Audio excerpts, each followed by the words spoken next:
Hey everybody, Leann Forst here again, and I just want to talk to you today about doTERRA's proprietary blend called Balance.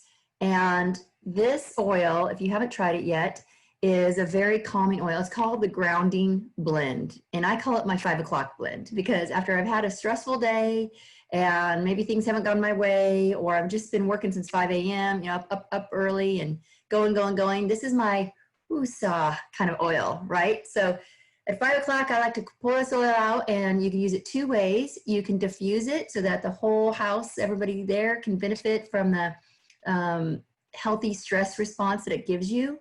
It's almost an immediate effect. But what I like to do is I like to put it on my pulse points, just put a couple of drops right on my wrist, rub them together. And I love the way it smells, so I'll put it right above my collarbone, right where your lymphatic system is, or even rub it up and down the back of my neck.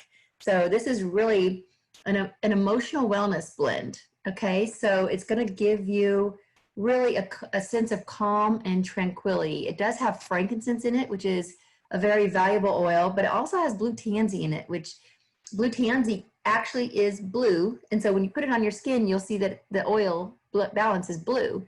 It doesn't stain, it doesn't last long. You just rub it in and it's gone. But anyway, Balance is a great oil, great for just a really healthy stress response and for really calming and tranquility at the end of the day. So hope that helps. And if you have any questions, please leave them below. Thanks.